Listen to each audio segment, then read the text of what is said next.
I'd like to welcome you to the place. This is the place for intellectual, spiritual, and scriptural honesty. Tonight we have a very special guest. He's a pastor. He's an awesome individual. He's extremely honest, and he's moving forward. And I can't say enough about this gentleman.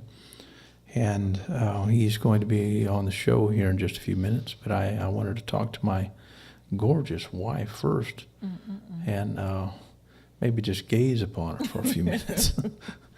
But tonight I would like to, and I think that William Langill is going to be with us for approximately an hour, maybe a little bit longer if he can. But there are some things that I think that we need to talk about when it comes to what's going on in theology today. You know, so many people are simply inventing new theologies. And I would like to talk about the plus points of that and possibly the negative points about that. And so maybe we can get into that. And also, we need to let people know our text number is available for any of you guys who have comments or questions during the show. It's 850-572-7441. That's 850-572-7441. And so, honey, talk to me for a few minutes. Well, right off the bat, and I understand there are many camps when it comes to theology, and we seem to take up sides in a general sense, and then we start dividing ourselves into specifics. But when you said that we invent new theology, I think maybe that causes, me to pause and say, where do we invent it from? And that's one of the things that I would like to talk about tonight, and it may be something that our viewers are I know it is, that our viewers are very interested in, and it's the Spirit. One person will say, the Spirit says to me this, and if he doesn't say it to you, then you don't know God. And I have a problem with that, and I think we should. I believe God chooses to reveal himself to us in many different ways, and maybe not all of us are, God reveals himself to us in the same way. So tonight I would like for us to touch on that. And that's a sensitive subject, because when you start talking about the Holy Spirit, that seems to be more personal to people. And they will fight you tooth and nail over, God told me this, or the Holy Spirit showed me this. And honestly, it can be in direct opposition of what we absolutely know for certainty about God, but yet they will still fight you over it. And a lot of people do not believe in absolutes when it comes to, I'm going to use the word theology sort of loosely, but I do. I think we can pinpoint some things and nail them down.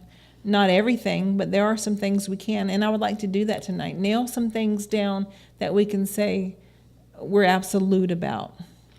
Well, maybe we need to put a different term out there other than absolute, because just for the sake of argument, many people in science, when you're looking at it from that viewpoint, absolute is normally taken in a certain genre. Sure. And so maybe it would be better to put things like Paul put things. He talked about this term, or he used a term in the Greek text, elpidi. Right. And it's often translated as hope, but in most of his language flux, he is talking about coming to a point of certainty. Absolutely. Now, it doesn't mean that it was objective certainty.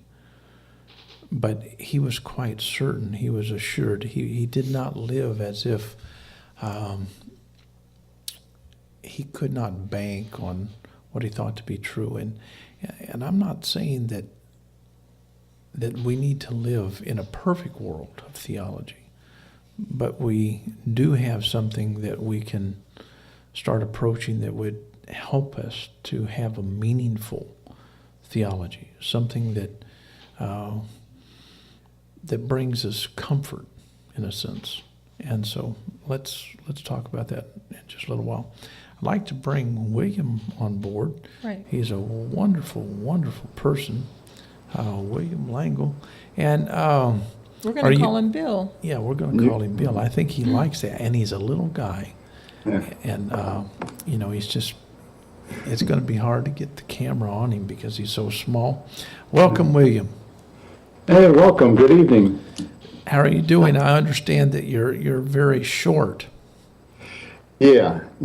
Well, but I'm sitting down, so that's a positive. Are you 6'5" and about Six, 6'5", 6'5". And I don't know, weight. Well, I could tell you what my driver's license says, but that would be a lie. So, but 270. 270? Okay. Well, here in the South, we would say you are a big strapping man. Yes. And that's a compliment. Yeah.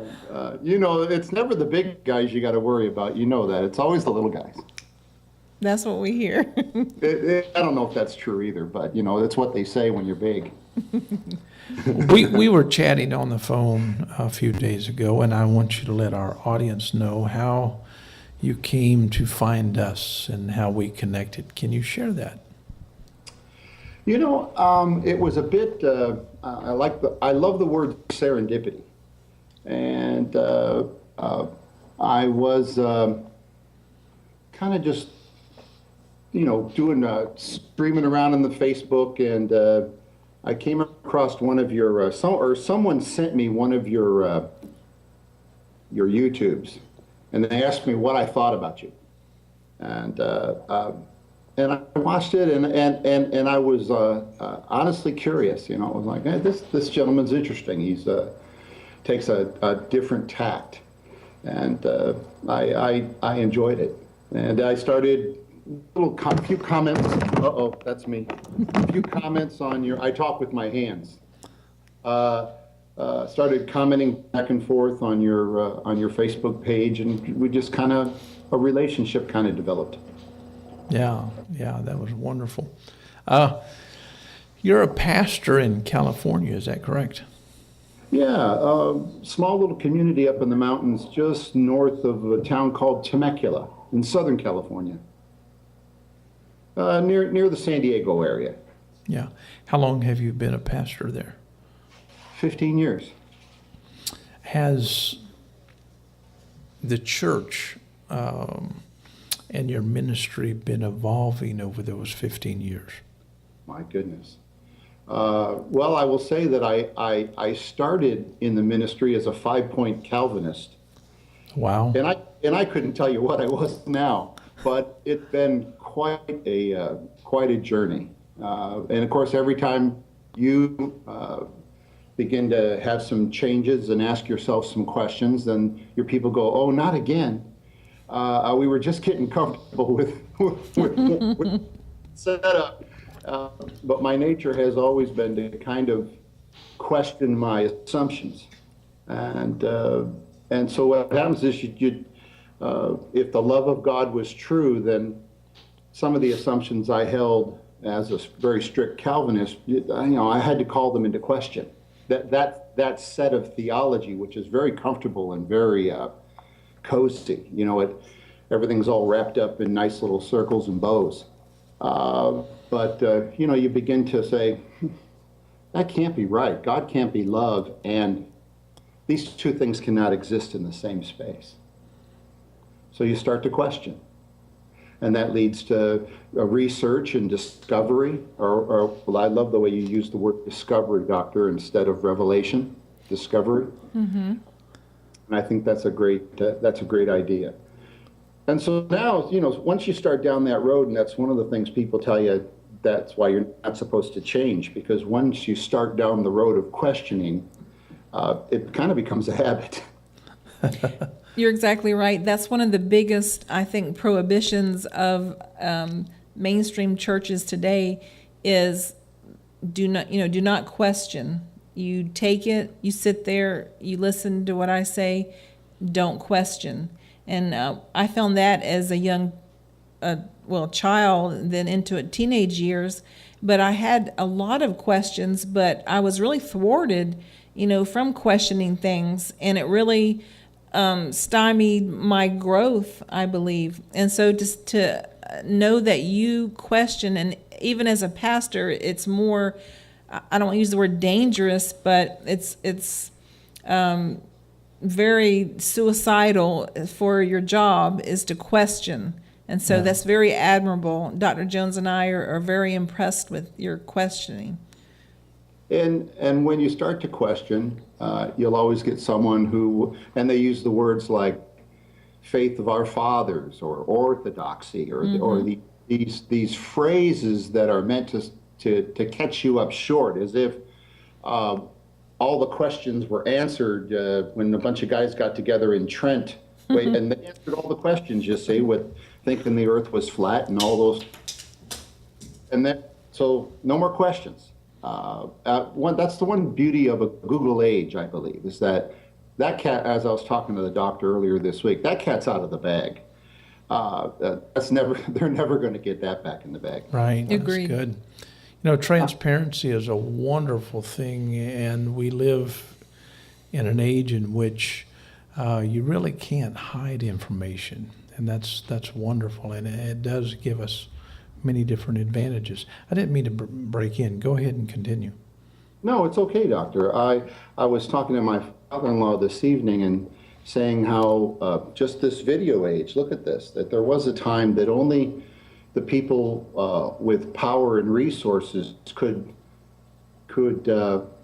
ask questions and start dialogues and conversations. And of course now, anybody with a Mac and a little Logitech and to have these conversations out in the open for everybody else. Then people say, I was thinking that same question myself. I have a young man that just started following me, and first he said, I find you interesting, but I want you to know I'm very conservative, which means he's questioning himself. Otherwise, he wouldn't be watching me.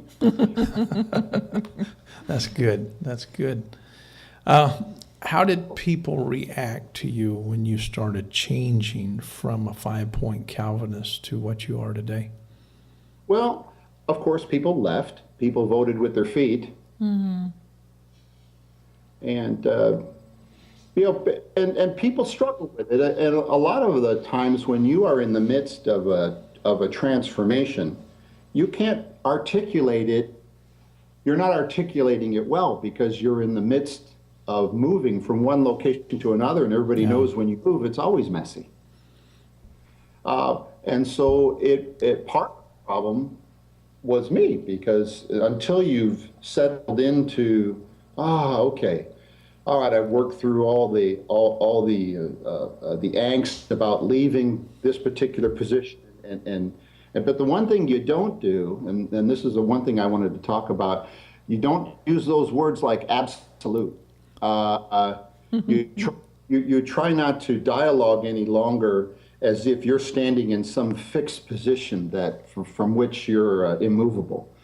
So your language begins to change, and you give yourself, you don't say things with exclamation points like I had a tendency to do when I was a 5-point Calvinist, like a piper, you always say things as if, thus saith the Lord.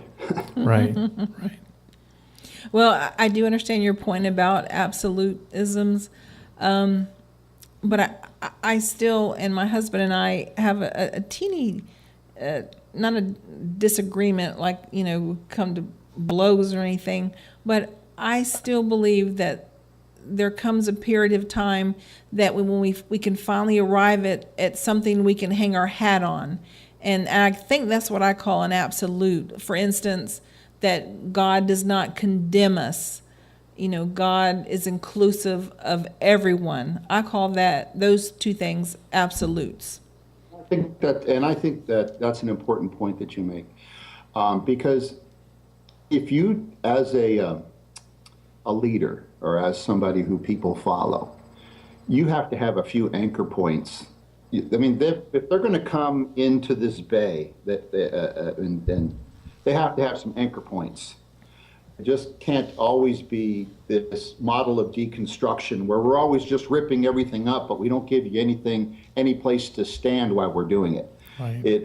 I would agree with that. You do need to, especially people have, and they don't need a lot. You know, when you look at the early church, it didn't have all this complexity in theology that kind of starts with Anselm and then moves on. When people who study theology are called doctors, and that's kind of a joke, but I mean, it's a misnomer. Let's just say that.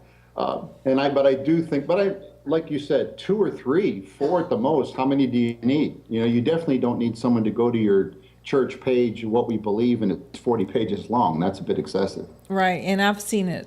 I've seen it on the websites. When it came to total depravity, what changed your mind about that?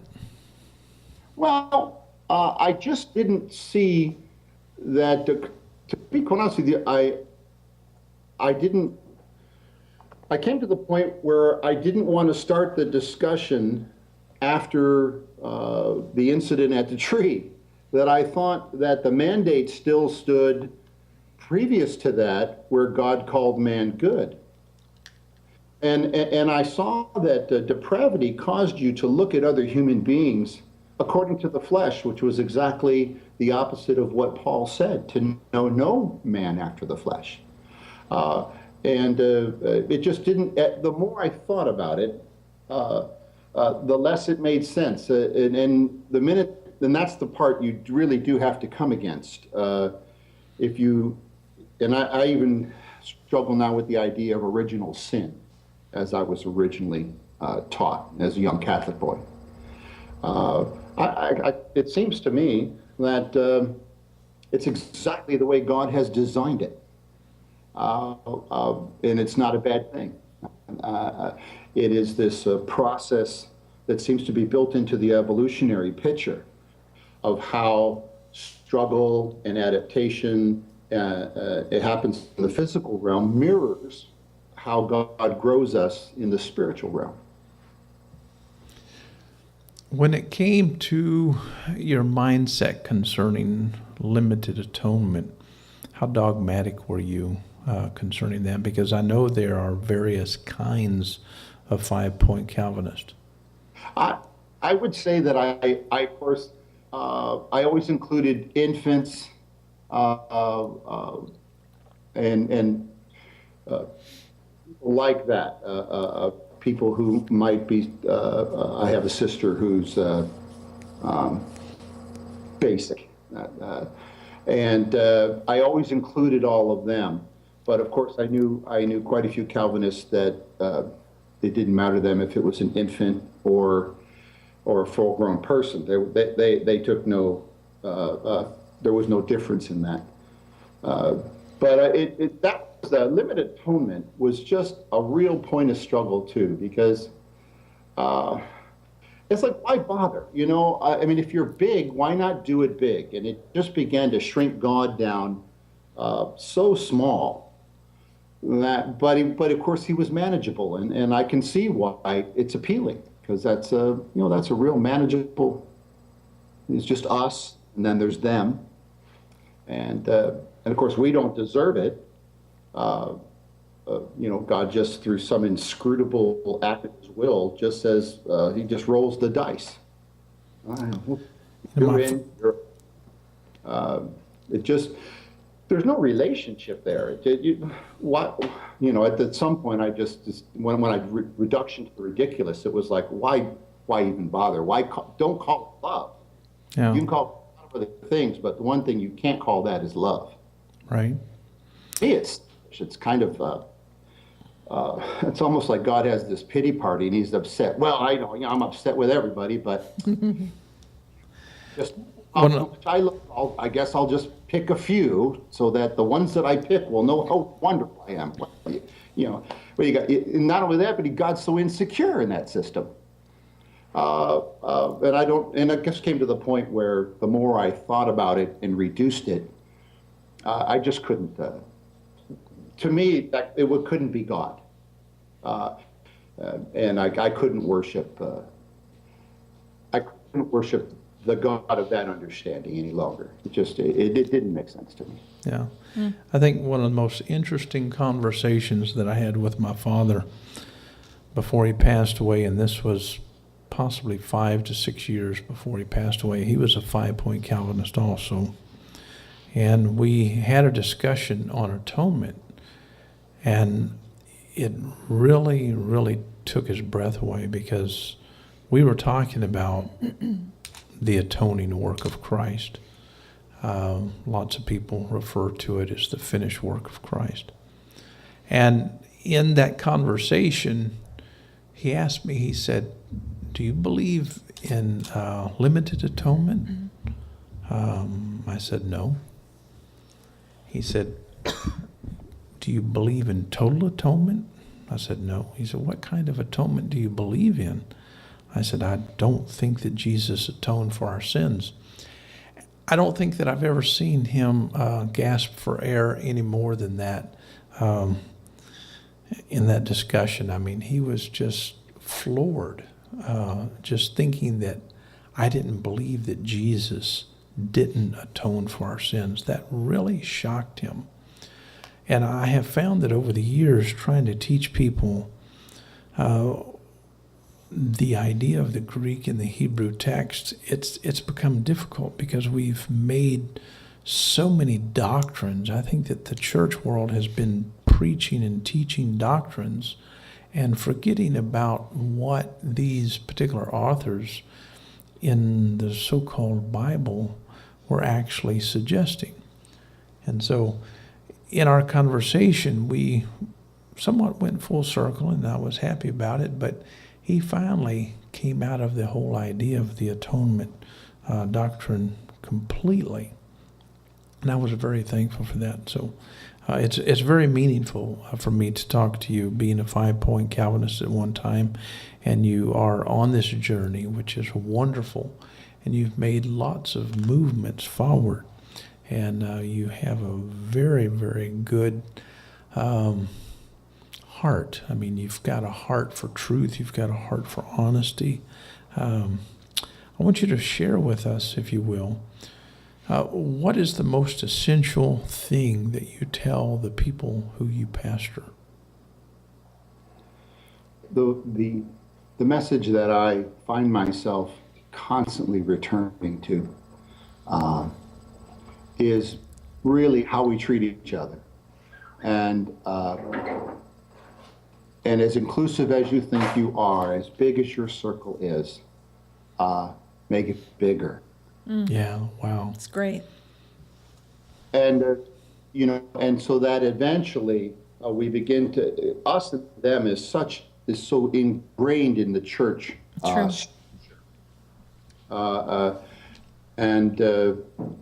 And I almost always return to that. Today I was teaching, and talking about how Jesus never said, love me, love me, love me, as if he just wanted to sit around all day and everybody have a Jesus love fest, but I love him. He would always say, if you love me, and he even told this to Peter, feed these people, take care of this, love the unlovely, if you love me, don't spend your time fawning over me. Mm-hmm. I'd say don't need it. I mean, if you take the high priestly prayer of John seriously, Jesus has got all the love he needs. I mean, love is not a problem. You're not love starved. But he's trying to introduce what we could call it a wave, or starting a precedent where this kind of love for the other, and especially within Jewish culture, there were very determined lines concerning who could be loved and who was, quite frankly, not worthy of your love, and then to avoid it, the dogs. And what I discovered was that Christian theology was doing the exact same thing. It was telling us, these people are going to hell, these people are here, this group is there, this is that. And we were doing the same thing. We had just internalized it. And so to try to get my primary message to my people, at least, is love your neighbor as you love yourself, right? And to make an effort to be inclusive of people that normally are outside of your comfort zone. Right. And it really is it has to be intentional. This thing is never going to happen accidentally, because human nature, we tend to cloister and to tribalize. It's just the way we are. And I know that's the one thing you're trying to do with the new covenant group, is not tribalize. At least that's the feeling I get with you guys, that you're not trying. Good point.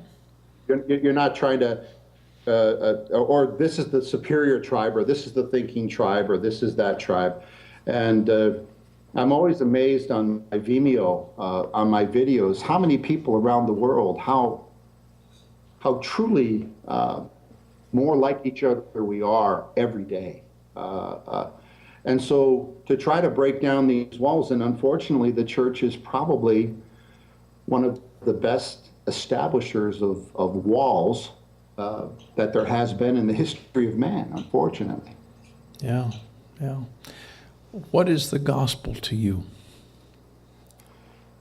I would say the gospel to me is about, I would say the gospel for me is in my favorite section of Scripture, which is in Philippians 2, where it says, "Have this mind in you, which was also in Christ Jesus, who although he existed in the form of God, thought not equality with God a thing to be grasped, but he emptied himself and took of himself no reputation, and then he went about giving his life for others." And that's what I believe the gospel is. I believe the gospel is, no greater love has this than that a person give their life for their fellow man. I think that's the gospel. Yeah. Amen. It was, of course, something quite different, and you had to agree to it in order to get it. It didn't. Right. And yada yada. But I've moved slightly past that spot, that fixed spot. I think a lot of us have gone down the Roman road to salvation, and I remember knocking on doors and going on mission trips, and having this roadmap to try to get people saved and to talk them into it. And it was easy to do that with the threat of hell. And I'm so thankful that we don't have that responsibility. And it takes a big load off of the shoulders of those that might have a little bit more information than others. So we're freer to just genuinely love each other, instead of having this edict to go and save people. Because what do they need to be saved from? We all need good information, but we don't have to worry about saving those from hell. It's a big relief. It really is. And by the way, I want to tell you this. Right out of the chute, you've had many comments that we've had coming in from our viewers. Let me share the first two. Okay, go ahead. Can I? Yeah, why not? Yeah. Okay, Bob Graves said, "I like this guy." And then he wrote again, he said, "I really, really like this guy." That's like one of the ultimate, compliments ever. Yeah, he's the unconventional pastor. Possibly you have caught his show, hopefully. He's a wonderful individual, and he's very much for what you're saying tonight. Go ahead, Right, honey. and we have some comments from the Netherlands. And actually, it's probably, 3, 4 o'clock in the morning there, but they're watching you, and they are saying, when we don't ask questions, we're getting stuck in fixed beliefs. Like Joan says, we only move forward if we're open-minded and that we don't have to defend our theology. We only move forward if we, all right, that's a repeat. He says, love, but the thing is that we failed, that we choose our religion above love. And that's very poignant there, very poignant. And then we have Monica saying, "You got that right, Dennis." Now, Mike Shaw, he is commenting, and he says we need to let go of all the judging, and that is so true. It seems like that is one thing that people tend to hold on to, even when you have such a marvelous message. For whatever it is, DNA, human nature, you're raising, but it seems like sometimes when something happens, you immediately make an assertion or an assertion, about something, and you tend to, judge it. And there's judging, then there's judging. And we need to stop all forms of judging. And I believe God would have that. I think that Mike Shaw is making an excellent point. When you look at the Greek text and analyze what God is doing, he's not judging anyone. Never. He's not a judge. He never pontificates himself as a judge. What he does do through Christ Jesus, he simply articulates himself as one who gives a diagnosis, very much like a physician. And so when he sees that we have problems and we are doing wrong, he's there to say, I'm not here to damn you or condemn you. I'm here to cure you. I can help you. I can change your behavior. I can do all kinds of wonderful things with you and for you. And so he works with us to help us. And this is the wonderful thing that I love about physicians. You go to the doctor and they don't condemn you. They simply try to help you. And that's who God is. And so that's very consistent with the Greek text. However, unfortunately, we find ourselves believing more the English reads than we do the Greek. What are your thoughts on that, Bill? Let me give an example, because for me, examples abound, and they're always best. There's a little small country store that little small, I always say that. My dad says, why do you say little small? Why don't you just either say little or small? But, okay, I just say little small. Yeah. So get over. I always go into this store, and last week the gentleman pulled me aside and he says, you've been coming in this store for a long time, and you really needed somebody to talk to. Now, I'm sure that there are issues in his life, but I could tell that what he really needs is not more judgment from me, but freedom from either the shame or the guilt that is oppressing his soul. He needs to understand the liberty that's just a breath away. And that's the gospel message for me. Now, I haven't had, I'm meeting him again next week. I'll take him out to lunch and we'll have a discussion. And it never fails. Liberty occurs. The biggest struggle is always with people with this matter of judgment. You don't have to judge people other than sociopaths. People are spending the bulk of their day usually thinking poorly about themselves quite sufficiently. They really don't need your aid or your abatement, for that matter. What they need is the message of Christ, that message of liberty, that God was in Christ reconciling the world unto himself. That there's God's not angry, he's not upset, he's not fuming, That's wonderful. And so judgment is so rampant in the world. It's the last thing that followers of Christ really need to add to the mix. The world doesn't need more judgment. I think that anybody who is an observer of life has to admit the one thing the world doesn't need more of is judgment. Absolutely. We received a message this weekend from a gentleman. I won't say his name. He probably wouldn't mind, but I'm not sure what information his family knows about him. But he said that he grew up in a Christian home in a place down south, and he always felt condemned and judged because of his sexuality.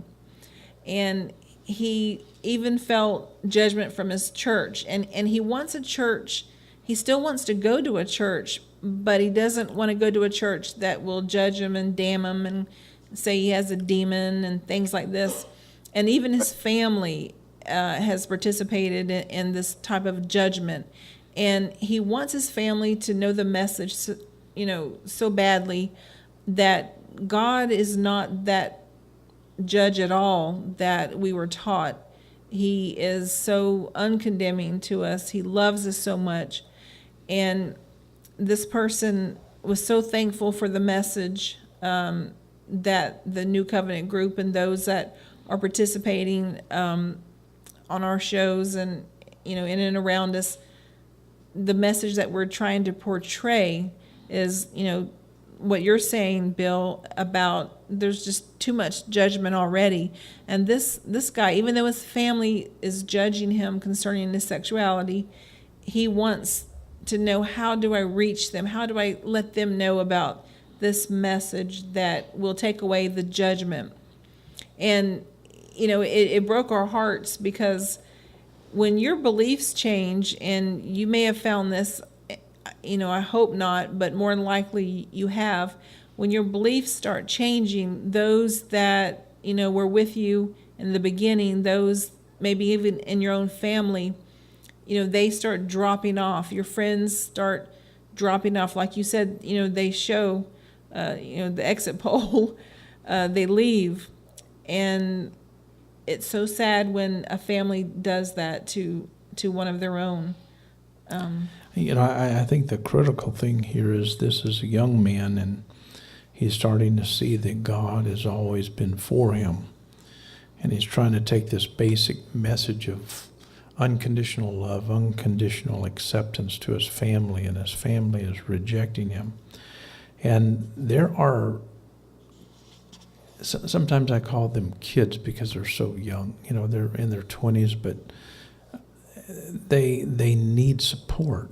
And he even made the statement, I'm in a city and I can't find a place to go so I can have that social atmosphere with no condemnation, with total acceptance. I need that. What can I do? What would you say to that young man? I'd say, we can't deny the problem that is true, that a lot of churches have all are welcome, but they don't really mean it. Yeah. You're welcome until they can change you, repattern you, re-educate you, or whatever.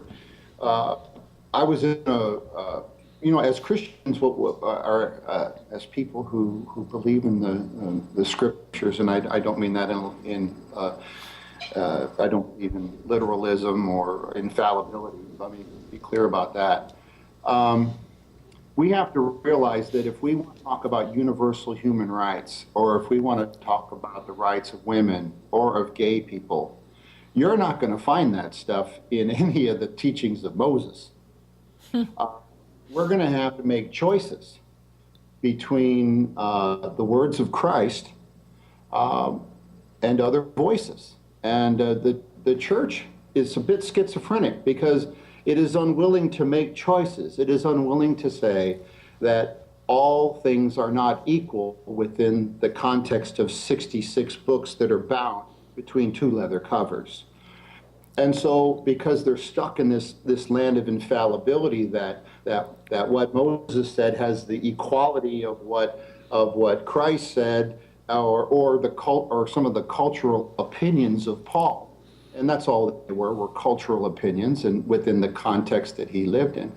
But I was trying to encourage him, if you'd have to go to the Sermon on the Mount, or to the teachings, the universal ideas that Christ both lived and expounded, if we're going to find liberty for people like this young man. Right. And that's a radical move, and it's actually occurring. And I take heart, because we're not where we were 10 years ago. We're having wonderful conversations and discussions across the board in Christendom. That will result in a much healthier, loving, Christ-like environment, or the church will become irrelevant, and it almost already is for anybody over 35, as the Barnum Group is clearly showing in their polling, because younger people are not going to tolerate prejudice just because you can find it in the Bible, because you can find a lot of things in the scriptures. That's true. There is such liberty in what you're saying.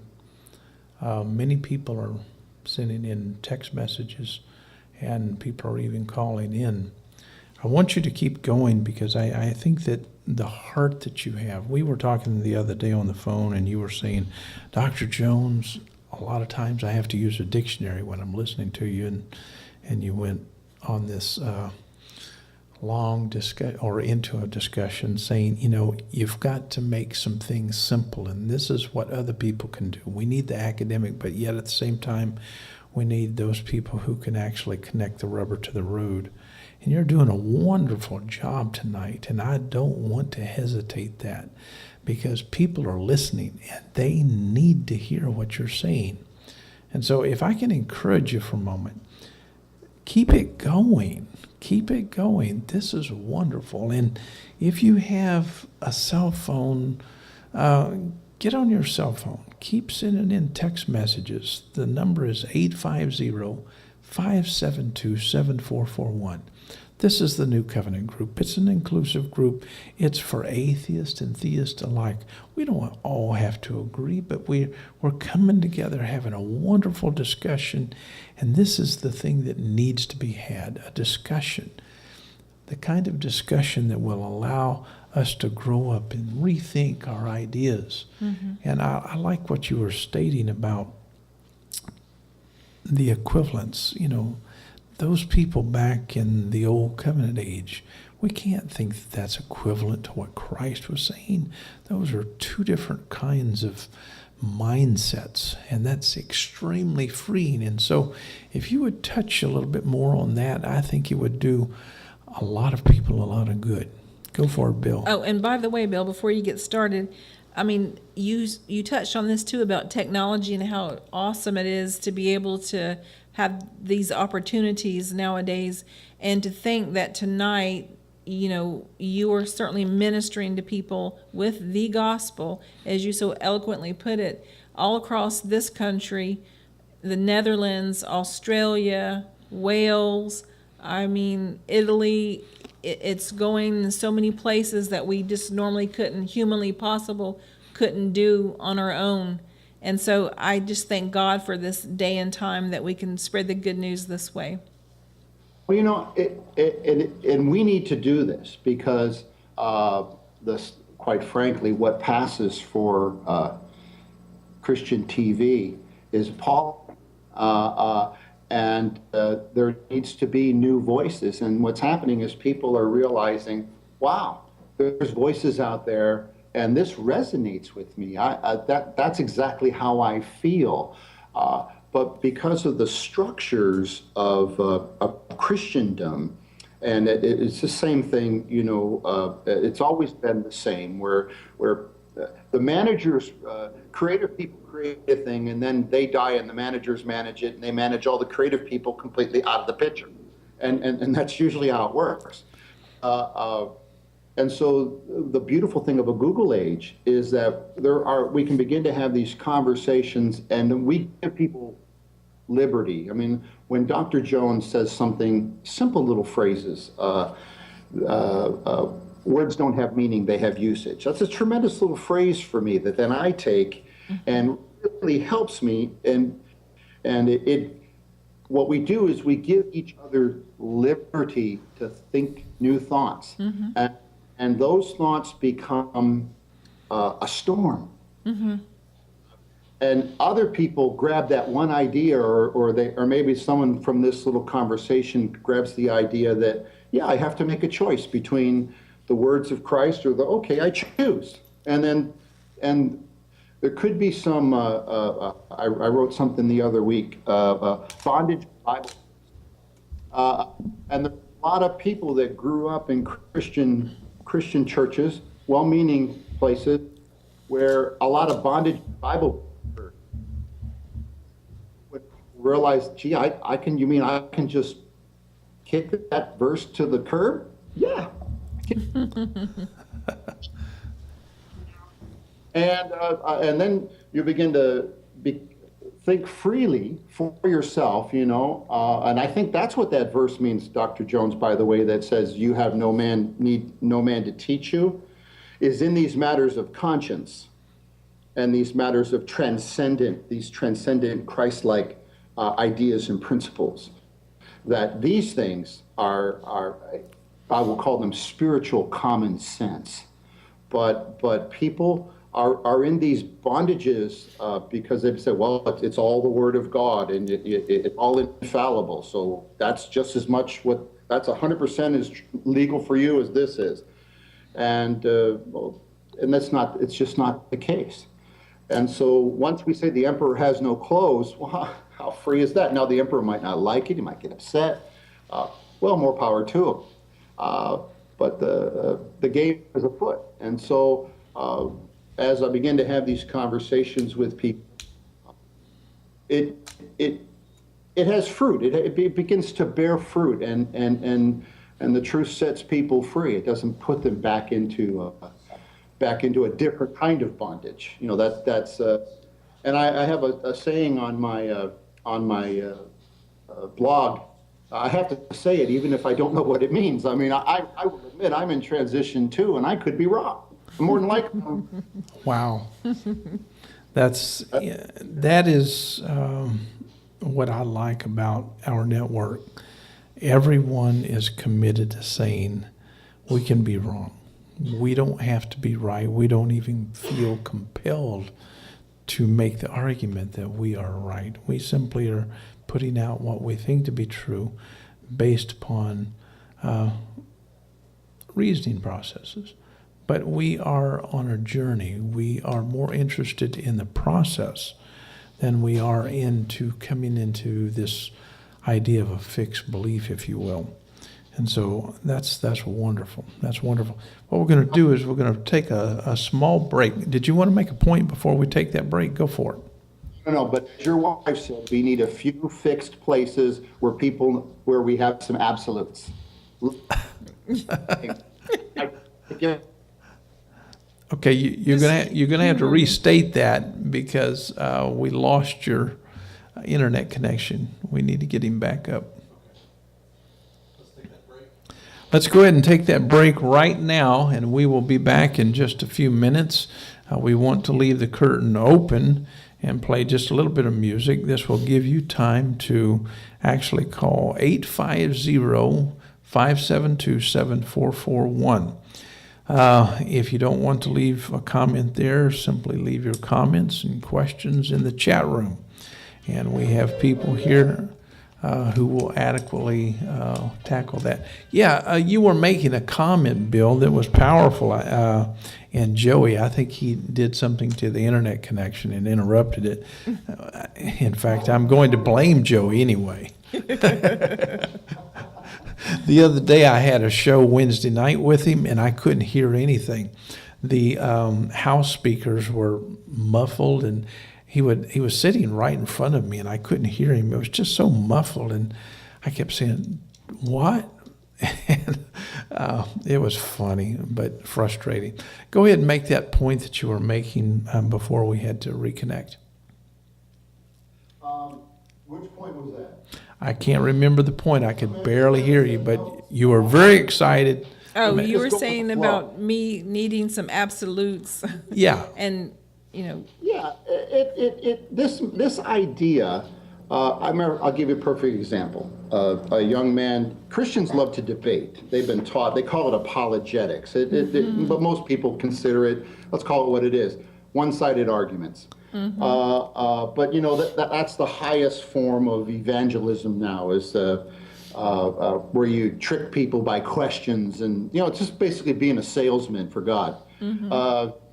And they made it sound as if when you're discussing things spiritual, that it's either this or this, and that's all there is, and there's no in between. And I want to know where that idea came from. where there's no in between. My goodness, viva la in between, you know? To me, if I'm happy, if I'm 80% right, I think I'm doing pretty good. Yeah. As far as whatever assumptions I'm bringing to a conversation. But and this is when you learn to question yourself. And once you, like we talked about earlier, once you start down that road where you're no longer the be all, you don't have all the answers. But as long as you have the love, Right. you've got the answer that most people really want to hear. And need, yes. Absolutely. We're talking about that today during my service, that most people are just, the problem with the world isn't that, oh, we tried love and it doesn't work. We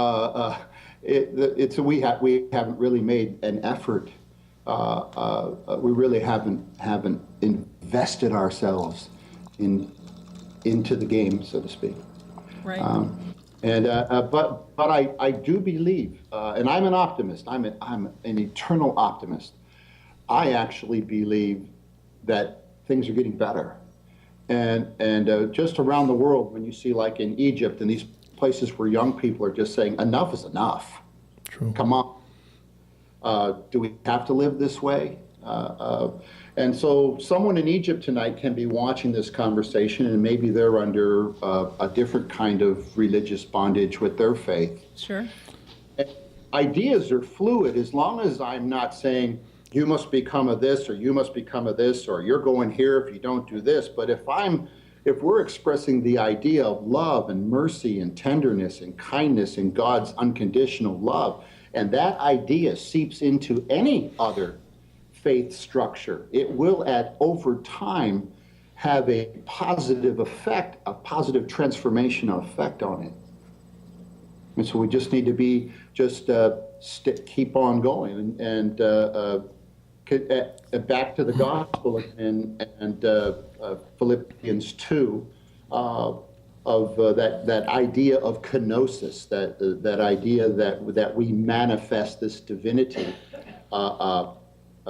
back out in the form of love, and believing that is what the world needs, that's the transformational, that's the magic.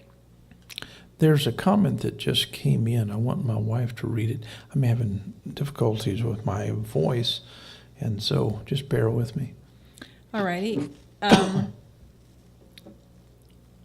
It's a true shame that the people with the most open thinking minds are the first ones to admit they're wrong and that they don't have all the answers, and the most closed-minded people in the world demand that they're right and that there's nothing more to be known. And that comes from actually Joey. And I think truer words have not been spoken. We've found that, and maybe just the ones that we've come across, but the open-minded thinking people, they seem to be the ones that can say, you know what, I was wrong about this, I'm wrong about that. But the closed-minded, narrow-minded, just single focus, not open to anything, and probably the ones that are on the Bible is infallible train, they are the ones that cannot say I'm wrong. And it's a shame, and I do feel sorry for them, because I know really where they're coming from and what they have to maintain, and that's such a big burden to carry. And once they can say, you know what, I can think about this being different, and it is such a liberty, it's so freeing. And that's a comment. And also we have a New Covenant group in Texas, and they signed on here, and they want you to know, they say, way to go, Bill. We applaud what you're saying. So that's all the way from the big state of Texas, New Covenant group. I have some friends that live there. I think that secretly, and I think a lot of this certitude, it's kind of a prison, the prison of certitude. It just means, you don't have to study anymore, think anymore, create anymore, you just defend your certitude. And only in theology could you get away with that. In science, what you know is only the floor upon which you stand as you reach to discover something new. Powerful. But in theology, it becomes the walls and the roof and forget windows. Windows are not allowed, as against the rules. All the doors only open in. They don't open out. You can't. You're welcome to come in, but you don't leave. And so it's but yet at the same time, I will encourage you as an optimist that when I was still knee deep in certitude, I was secretly questioning and watching, and there are more voices today that are expressing an open view. Even Greg Boyd, who one of the people I love to watch, and his whole idea of open theism, and there are infinitely more voices in the constellation now than there ever was. And there is more reason for hope for these rising voices throughout the world. That's good. We're going to take a break for about 2 or 3 minutes. And once again, our text number is 850-572-7441. We will be back in about 2 to 3 minutes. And so let's play a song. And Bill will be back with us in a few minutes. Here.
We're back with Bill, and he is an amazing guest. I can't say enough bragging points about him. He has made some fantastic points, honey. I love his style. I like his compassion. His heart is for people, and people can tell the difference between someone trying to sell snake oil and someone really being this authentic. And I really am thankful for who he is and what he is to this program and to other people all across the world. I agree. One of the things that really impressed me about Bill right from the get-go, that he was very assertive. I mean, he would send messages like, it's been, 5 days since we've seen a Dr. Jones video, and, it's been 3 days. I mean, he was hungry for information. And to me, that's a sign of someone that's extremely brilliant, that wants more information, because then they want to share more information. And so that impressed both of us off the get-go. And to have somebody, bulldog it, and if not for anybody else, we're like, well, we better get these on there because Bill's going to send us another message. Joke. Anyway. I remember one particular message, I think, and correct me if I'm wrong, I think it was you would buy us some kind of little camera if we would record 30 minutes a day or something like that. Yeah, he was like, well, the least you can do is just like, I'll send you a tape recorder and you can talk into it. And that's impressive. I mean, most people would give a hoot less. This type of information is not important to them, and this is not significant. And I was thinking about this for the new year. If everyone could have this in their heart to let this be the most important thing, or one of the most important things, to get people free by just letting them know how much God loves them, what a game changer. And when Bill talks about us and them type of mindset, it reminds me of why we go to war. And it's definitely theologically based, because we think it's us against them, and that has started more wars than we can name. Yeah. Let's talk about a particular topic for a few minutes. Let's talk about the Bible and theology. One of the things that I find today that's happening that disturbs me is that we have people who are moving forward in a sense, but at the same time we have people using these same English translations, and what they're doing is they are just using it like Shakespearean verse. They're simply trying to create a different kind of theology, and they are simply saying, this is my perspective on X, Y, or Z concerning these Bibles or these translation models. I have a problem with that, and here's why. If we have translations out there that are extremely synthetic, is it good? Is it healthy to continue spinning so much out of these and build other models of theology out of something so poor? I don't think so. I think that we need better translation models on the market, not so we can manipulate them, but I think that we need to have more of an honest heart. In other words, towards those people in the past. I've made the argument for years that if I were one of the disciples or apostles of the first century, I would want someone to keep me in context and understand what I thought God said to me. I wouldn't want anybody to manipulate my words and take me beyond my intent. And I think that's true of most authors. I think that a lot of people today are simply taking the text beyond the intention of the authors And I think that's extremely disingenuous. I think it's better to say, if you want to go beyond, simply say, these are my ideas. I didn't get them from the Bible. They simply are coming out of me, because it's true that Christ is within all of us. And what are we afraid of simply saying, this is what I think to be true, not because of the Bible, but because this makes sense to me. Why is that such a hard conversation to have with people, Bill? Well, people are not used to thinking for themselves, to be quite honest. I used a phrase today during my service, and I said, we are coming into a time where for God to fully express himself, he needs to escape the Bible. Thank to a certain God. Thank Wow. God. Okay.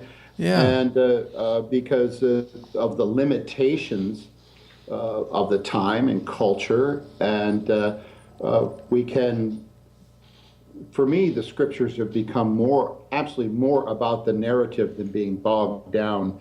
I rarely will quote a verse as a proof text any longer, just because I think it's a silly way. But I really think we're at a place, and I have friends in other faiths, and I think the one thing that Christianity is at this place, and it's a fearful place for some people, and I will grant them that. Because when you say something that God needs to get freed from the Bible, that sounds awful heretical. But the point is that we have to lift the transcendent nature of it out of the language and the time and the culture, the Bronze Age and or the time of Christ that it was bound in, and let it fly. And the thing is, we won't have as much, but what we have will be purer and actually much easier to live with and to live in and to live for. Well said. I think more people today are making a more rational theology, not because they are trying to interpret the Bible, but they are simply speaking from their own experiences with God. And I think it's speaking volumes to people, because we live in a day in which you don't have to have a Bible to say, I don't believe in slavery. For if you pick up your Bible, you're going to find that the Bible, if you believe it A to Z and you're going to take it as God's inerrant word, you're going to have to say, I do believe in genocide and infanticide and slavery and etc. And that's pitiful. And, at some point we've got to get saved, in a sense, from the Bible. And saving Jesus is another thing. We need to save Jesus from historical Christianity, because historical Christianity has always taken us back into a concept of the fulfillment of Judaism.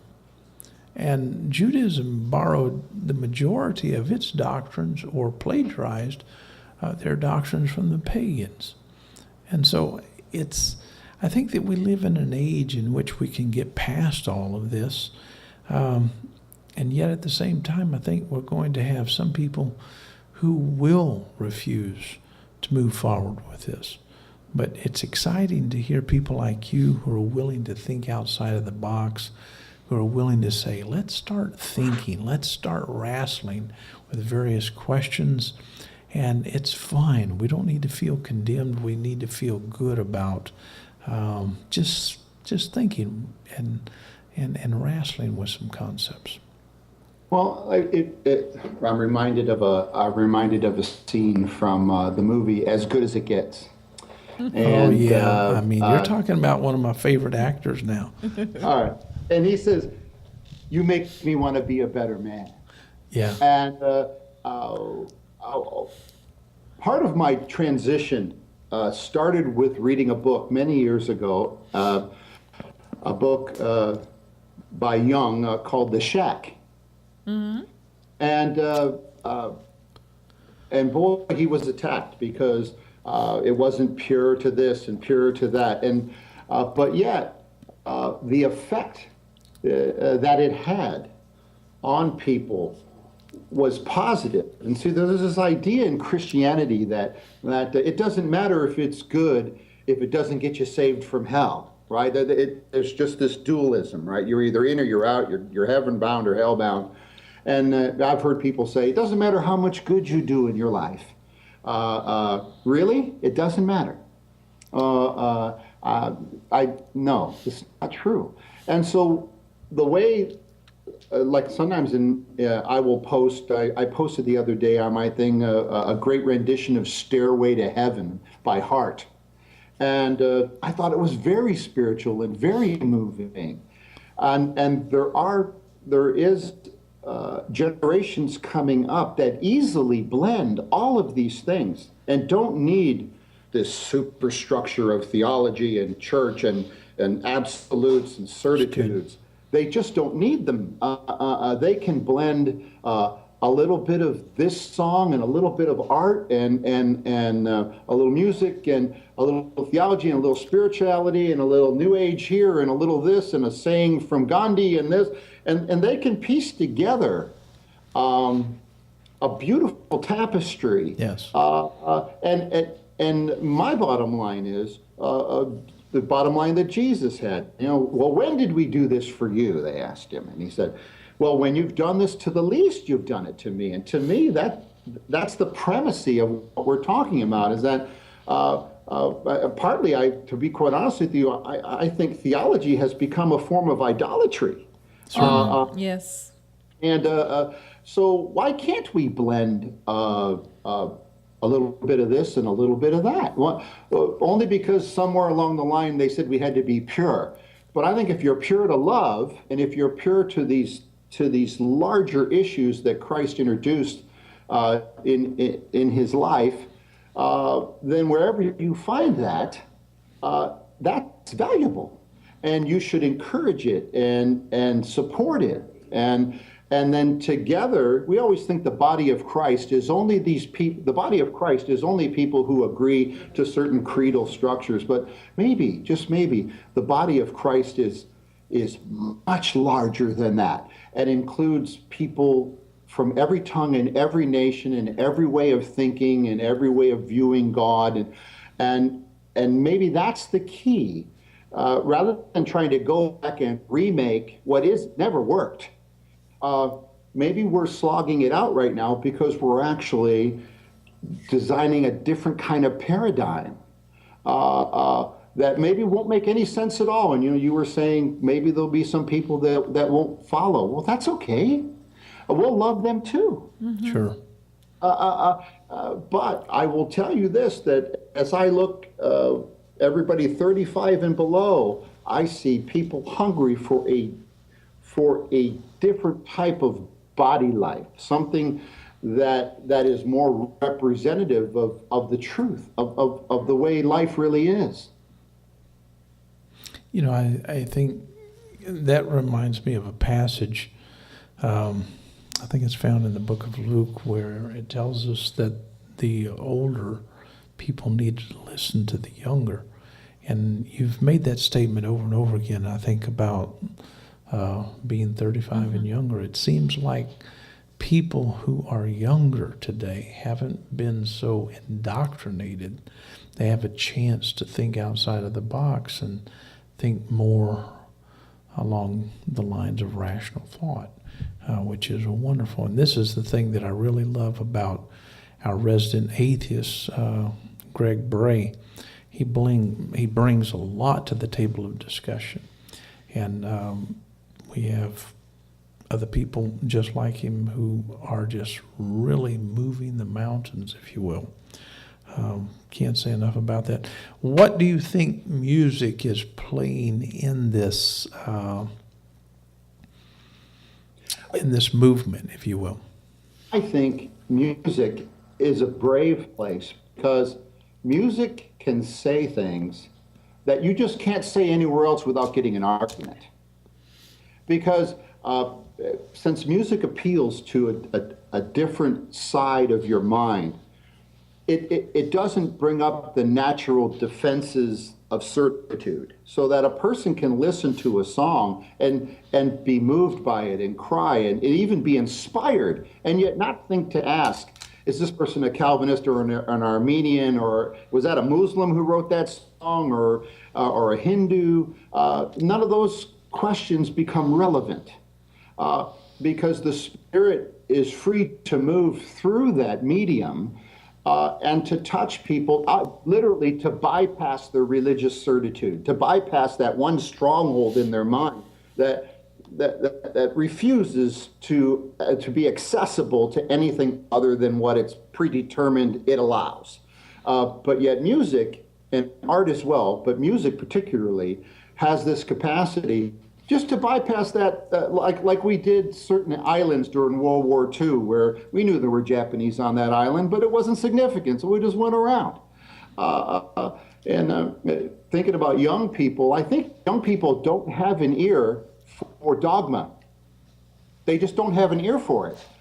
You know what Jesus says, for those who have ears to hear? I think they actually do have ears to hear what is the actual incarnate word, the manifested word. But they just don't have an ear for dogma. It just doesn't register.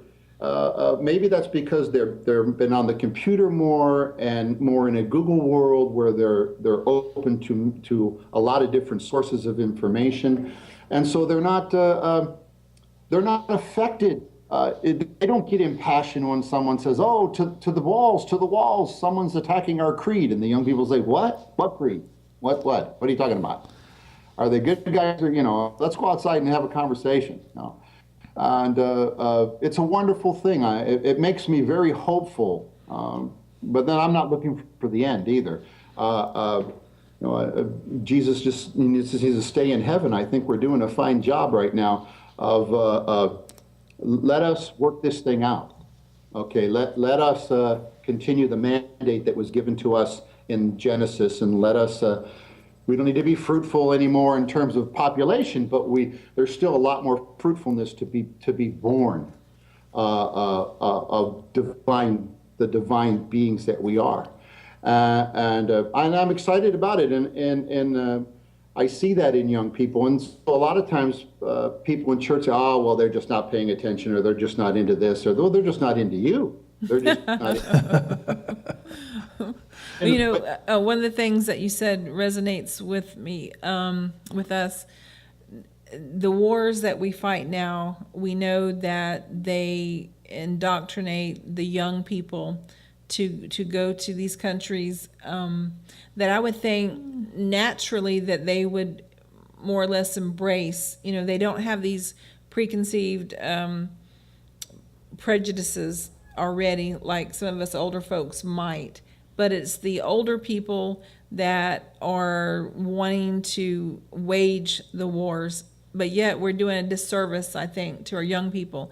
And I have changed as the message changes in my heart about God being more inclusive. My stance on wars and our military, it has changed too.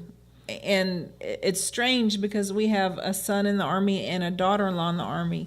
As a matter of fact, she just got home from Afghanistan after being there a year, about 3 or 4 days ago. But these kids, they don't have a grudge against any of them. They're being taught to hold these grudges against people that are unlike them.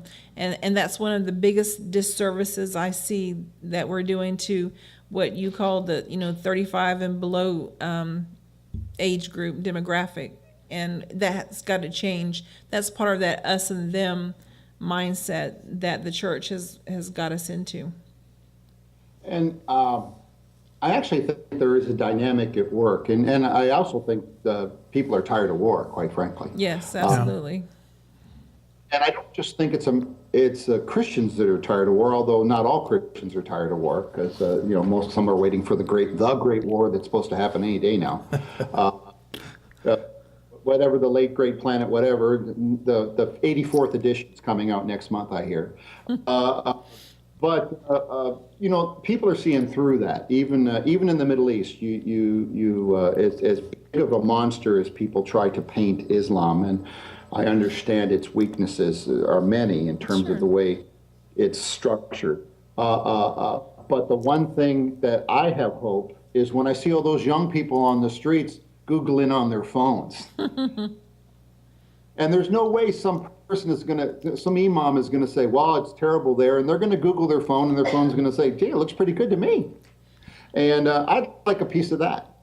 I know last month, I think there were 30 people that downloaded different messages that I had on my Vimeo from Saudi Arabia. From Awesome. And soon, you'll just push a button, and it'll automatically translate me as I'm speaking with just a barely, and that technology is not that far away, where we'll be like Star Trek, and there'll be a translator, and it won't matter that I don't know your language. And we're moving into this kind of brave new world, but in a very positive way.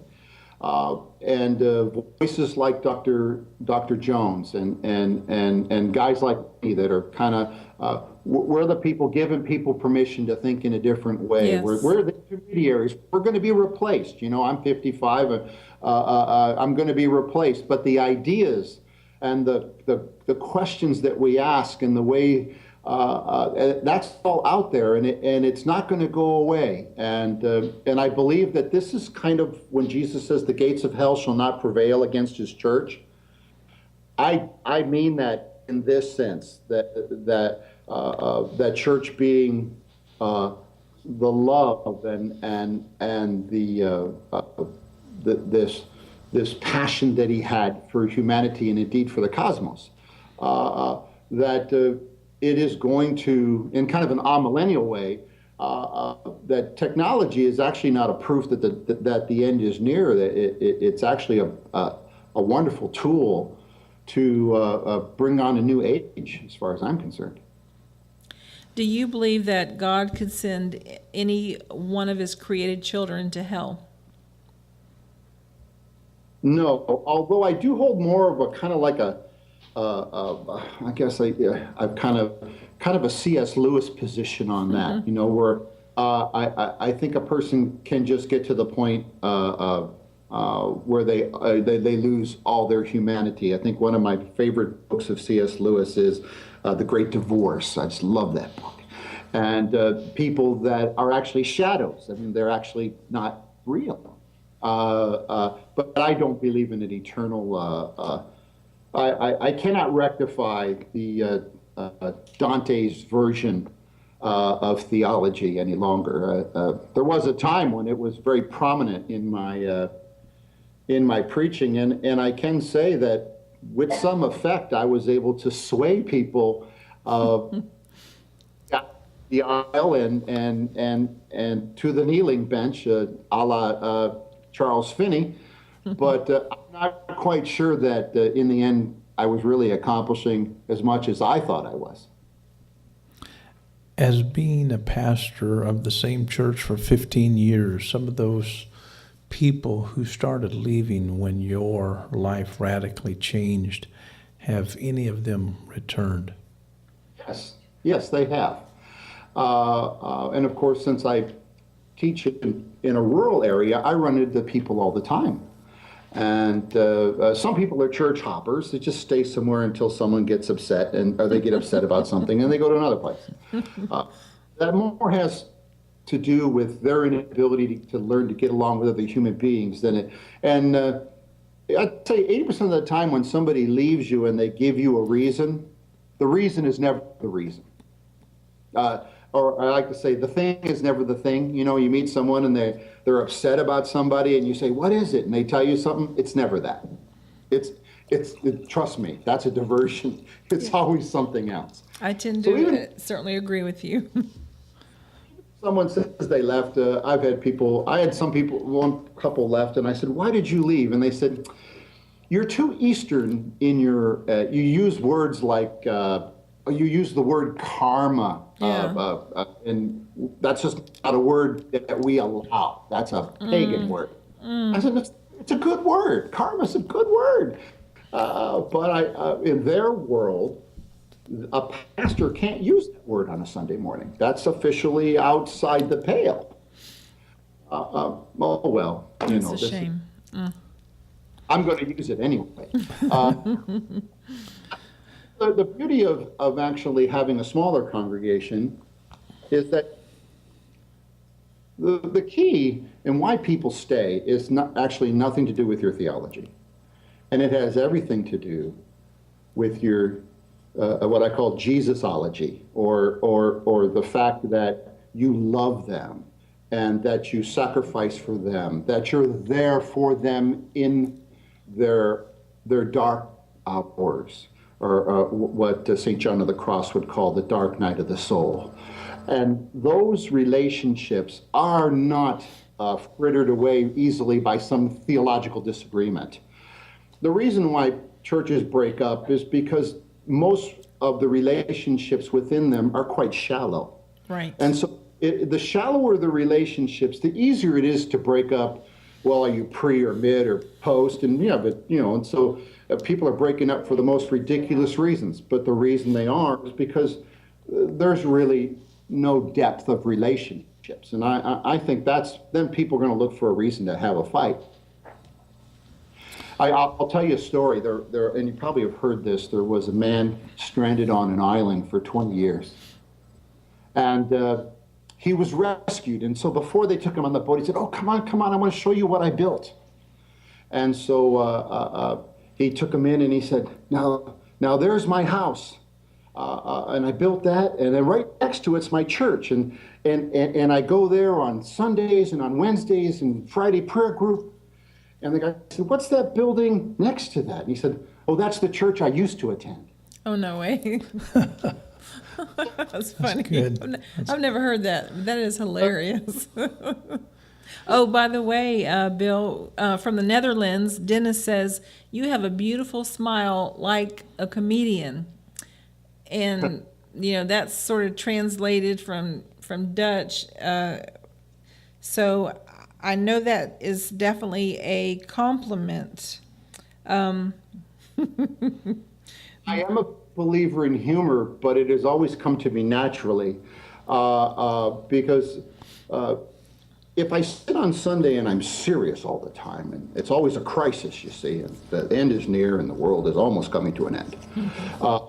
But if I make you laugh, you get it unintentionally. It's one of those, laughter is one of those areas where it opens up people on a little bit deeper level subconsciously, and you get to sneak in there where they normally would kind of fend you off. But you make them laugh, you make them chuckle, and you get to sneak in a little bit closer, and then you get them. Right? Now, pastoring for 15 years, and I keep coming back to this because I'm really impressed that you've stayed in the same church for 15 years and you've had such a radical change from the 5 points of Calvinism to what we're hearing now. That is. Yeah, I mean, that is huge. Normally you get the right foot of I won't say the term, but I guess the question that I have for you is, you came from the 5 point of Calvinism to your position now. How many of the people that you are currently pastoring, how many of them are becoming somewhat like you, extremely studious, capable of sharing what you're sharing with other people? More all the time, although it is actually it wouldn't appear that way, but it is actually more complicated to teach openness than certitude. And so you have to invest more in it because people normally want to drift back to a place where they can begin to chuckle somebody from time to time.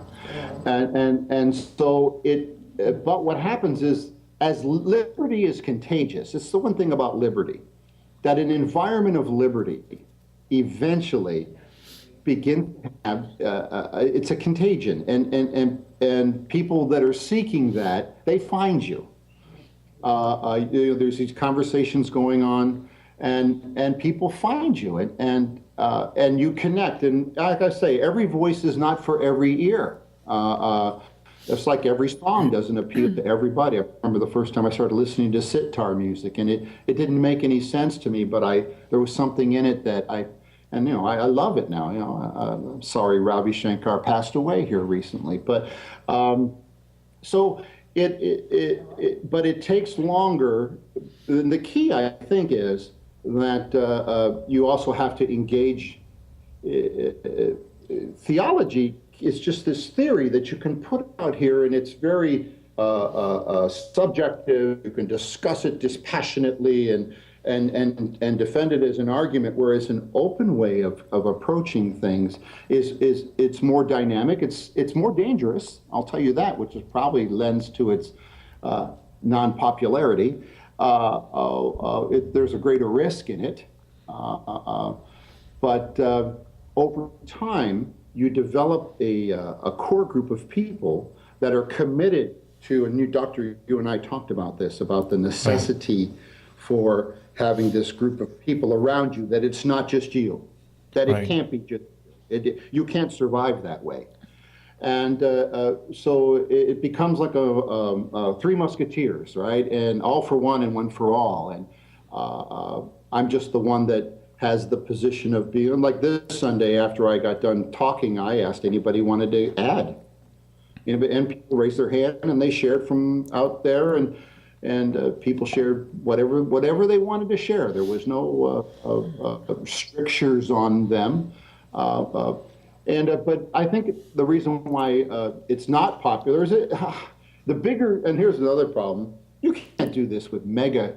The bigger the congregation, the more you need to have these kind of control features and certitudes, because it's kind of by nature that they're very it's passionate.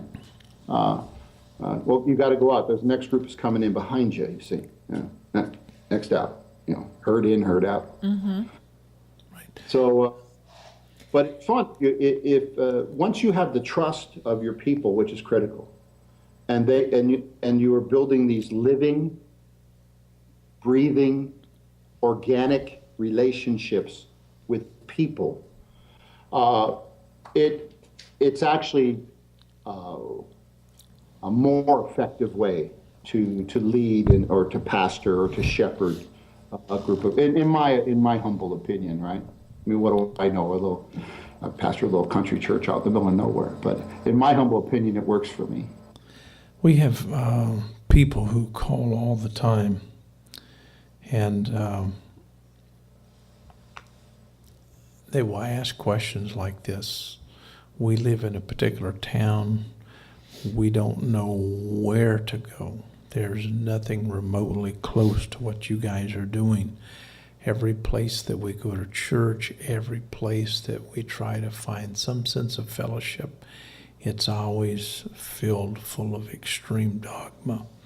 What would you suggest to people who are living in communities like that all over the world? Well, it's a problem.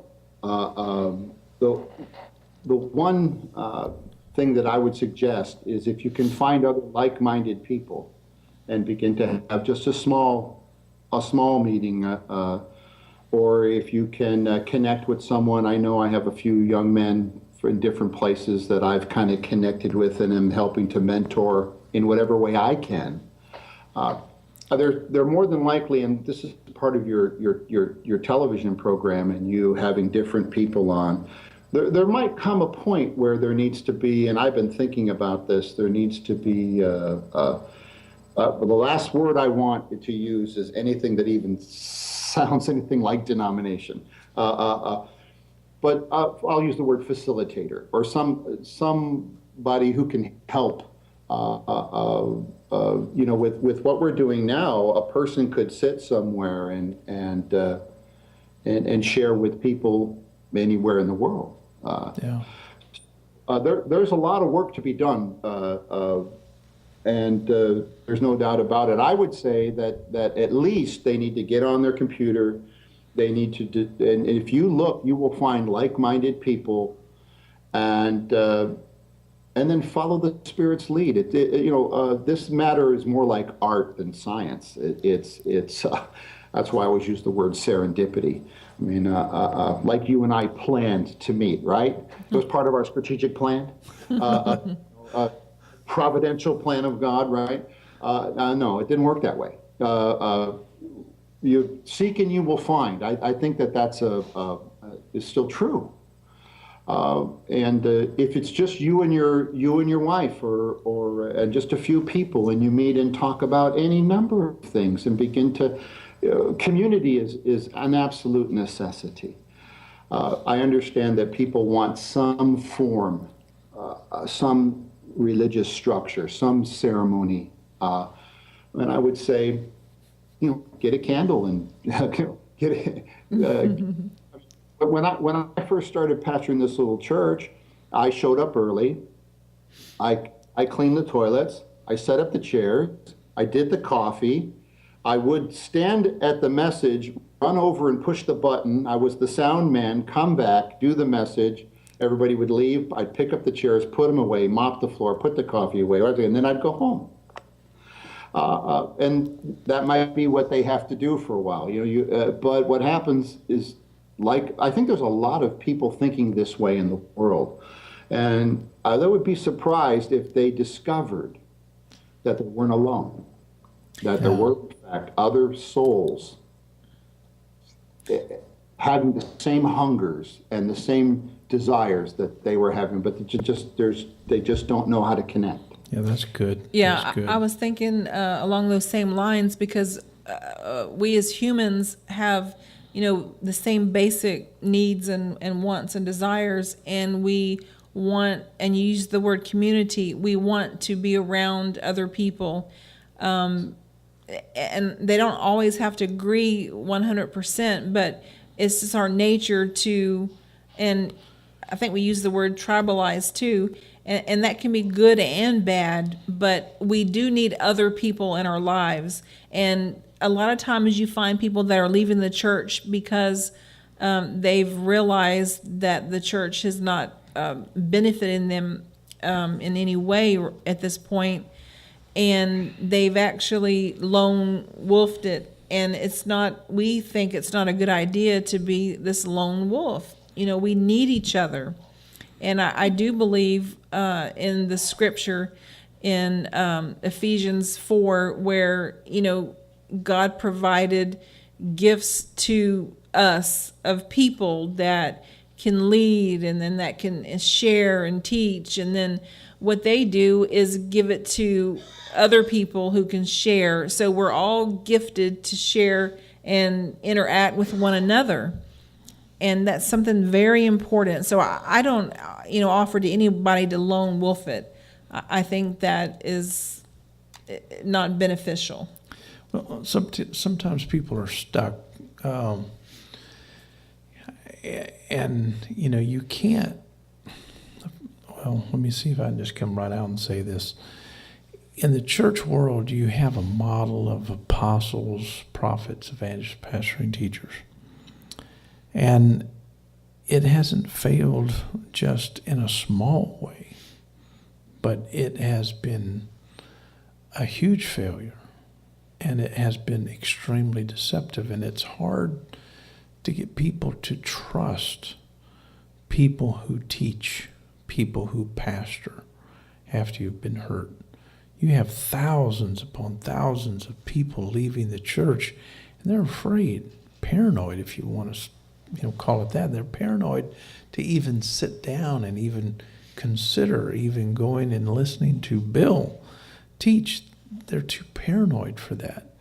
And so there's going to be a little bit of time in order for people to be able to come and say, getting together is not a bad idea. Let's start gathering, and maybe we can do it in a different way, and maybe the next time it won't be so failed. Maybe we'll be honest. For instance, Bob Graves, he's a wonderful, wonderful pastor. Gathering people with Bob would be wonderful because he has something to offer. But Bob is not the kind of individual that wants to say, just listen to me. I'm the only person in town who has the truth. He's not of that mindset, nor is Bill. And this is the thing that's so powerful about what's happening now. We have people who can lead, and yet at the same time they want to lift people higher than themselves, and they esteem other people higher than themselves.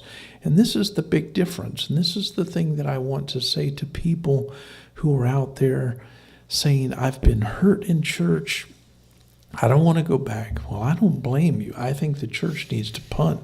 The ball game needs to be over. There's got to be something much better, much greater than church life. It needs to be something that's pure in the sense of being meaningful. But that has nothing to do with the gifts that God gives to people to lead. That is totally, outside the church. I mean, my grandma could have died in a hospital from, a septic shock or something because a surgeon nicked her colon. But I guarantee you, when something happens to, my appendix, I'm going to go to the hospital. And so we don't need to be, so paranoid. And I understand that people are, but we cannot get around the fact that there are people who have been gifted to lead, teach, uplift other people so they can in turn do, the same thing. I completely agree with what you're saying because we need qualified people.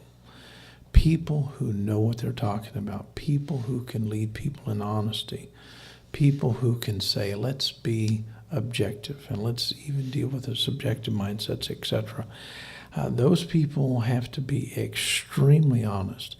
But we have gone through how many years of church stuff, and people have been deceived. And so it's going to take some time for that to heal, in a sense, and it's going to take some time for people to start gathering and maybe calling themselves maybe not a church, but maybe a fellowship or maybe the New Covenant group, hint, hint, hint. Simply because I think that atheists need to be gathering with theists. And it puts together a magnificent mindset of a conversation that can be had. And I do agree with you completely. I think people are gifted. And not just theists. I think atheists are gifted. And if we can recognize how we are gifted, we can benefit each other. Bob Graves makes a statement, and it's really cute. He says, I love it. I am sort of a pointless Calvinist. Very nice, Bob. What are your thoughts on what we've been chatting about for the last 2 or 3 minutes, Bill? I've been reading. There's a lot going on out there, and I think mostly it's going to bypass the superstructure of the church altogether. And this has happened historically, and it's going to happen again. And it's even easier to bypass it today than it was, say, back in the Dark Ages or in the time of Calvin or Luther. It was much more difficult to circumvent the church structure. I think in many ways, some of it will not change, and it will just have to become irrelevant, like certain body parts that we used to need thousands of years ago that we just don't need anymore, and they've just shriveled up, and we don't even need that item anymore. But I think that the love is a constant, and the need for relationship and for this, not everybody needs this transcendental kind of, although I think even like a Carl Sagan got that when he talked about the universe and you saw his face kind of light up a little bit, he was having kind of a God moment for atheists, where, okay, and that's good enough for me. And it was good enough for Paul in Romans 1 as well, by the way, without having to state it. But I really think that probably a lot of the things that are going to happen are going to be completely new and outside of I think trying to remake the old structures probably is not going to work at this point. Because too many people within those structures have the vested interest in the control and the power and the especially fundamentalism and its marriage with politics, all that. And I don't want to go there. But I think for the most part, it's just going to be bypassed. And there's going to be passionate people that are just, hey, let's do this. And people are going to, and something's going to happen. Some chaos theories. There's something's afoot. This is what I feel. And if I or you give permission to younger people to think out, and somebody else makes it, what do we care, Doctor? You just we didn't start the fire. It's been always burning since the world's been turning, right? Mm-hmm. So. And so I think that like Peter Rollins in Ireland, heck, they meet in a pub. It works just fine for them. They meet in a pub, have a couple pints, and sit around and talk about God. Well, how many conversations of God have been around a pint of beer, right? Sure. And that's all right to say, isn't it? Absolutely. We had a guest on. His name is Michael Camp, and he did the same thing. He's into micro, beers and everything, and excited to meet in these pubs, and he's really reached a lot of people over, a new. I don't even know about micro beers or anything, but the newest, palest lager or whatever wheat beer, I'm not sure, but he's had much success there and several books. I think that what is happening is it isn't going to be enough to have to restructure also the theology or the way of thinking about God, the way of thinking about eternity, the way of thinking about heaven, hell. These are all going to change. And because it wouldn't be sufficient just to change the way we meet without challenging all the boxes we currently have God in. And so, and I see that we are in this unique place in time where some people see that as a sign of the end, that there's too many free thinkers. And what happened? Everybody's not curtsying to orthodoxy any longer. But I'm excited about the direction that humanity is heading in. And I know it's just as easy to have a pessimistic view, but I don't believe that that's the view that we're given by Christ or by the great epistles, especially Ephesians and Colossians and Philippians, which are kind of, for me, those are Paul's highest works, that just talk about a future that looks pretty good to me, quite honestly. And I think we're a part of that. I think we're a part of something extraordinary. And I think young people will attach themselves to that idea, and then we'll let them create whatever it is. Let them do it. It's okay. Yeah, right. They have more energy anyway. We have a comment from another person who is actually one of the show hosts of What Would Love Do at 5 p.m. Stephen Furlow says, awesome conversation. Can relate to small group atmosphere. Ready for the growth. It seems like an oxymoron. But I think it's exactly right, because growth is not always, a physical size. Growth is better put intellectually, spiritually, and growth truthfully, cannot be scriptural. By a budget does not define growth. Right. church, my people have been experiencing personal growth, but we've been constrained like everybody else for the past 4 or 5 years. Sure. But growth has been occurring in a wonderful way, and actually in more meaningful ways. Agreed. And things have been getting deeper. And one of my phrases I always like, that we might know what is the height and the depth and the breadth of the love of God in Christ. And there's no end to the depths of that ocean. Absolutely. Absolutely. We have so enjoyed having you, Bill, on our program tonight. Yes. And just listening to you is a breath of fresh air. And we want you to come back and do this again. Hopefully my voice will be much better to where I can do a little bit of talking, because I'd like to really get into some things that would really bring a little bit of transition to people who are listening, because I think people need to be challenged to think, challenged to be honest, challenged to move forward. And I think you're doing a wonderful job. My wife and I applaud you very much in every way. And so I'm going to give you a chance to make your final thoughts, and then we're going to close the show. Good. Well, I don't like ends, so I will say that I think we established some beginnings here, a conversation, a dialogue. Nothing closes, and it's open-ended. And I like it that way, and I think that's the way God designed it. Until we meet again, I love you guys, and you're doing great work, and you keep it up, and all you people out there, don't get discouraged. The glass isn't half empty; it's actually a little more than half full. Yeah. So it's okay. It's all right. It really is. It's okay.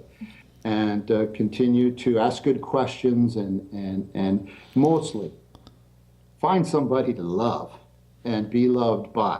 As the great song of the Nature Boy goes, the greatest thing you'll ever learn is just to love and be loved in return. Well Thank you, well Bill, spoken. so much. Thank you for coming our way. Honey, he has the kind of passion that people need. Absolutely. He's got a great heart. He's got a heart for people. And he's so incredibly positive. I love his attitude. It's what the world needs. Yeah. And tonight the world has actually been introduced, if they haven't before, and I know they have, to Bill Langill, and we're so thankful. All the way from, I was going to say sunny California, but I think are you having an ice storm tonight? See, I'm down in the desert. I'm in Indio, and it's gorgeous down here. Wow. Matter of fact, I think I'm going to go get a jacuzzi as soon as I'm done. We're jealous. We are. We're in sunny Florida, but it's a little chilly. We do have one crazy question from our producer, Joey. I'll ask that question. Oh, go ahead on then. Okay. Okay, I think our producer wants to ask you a question. Well, the show is closed. The show is closed, We have enjoyed, Joey. Bill. Go ahead. And thank you for your ministry. Thank you for yours.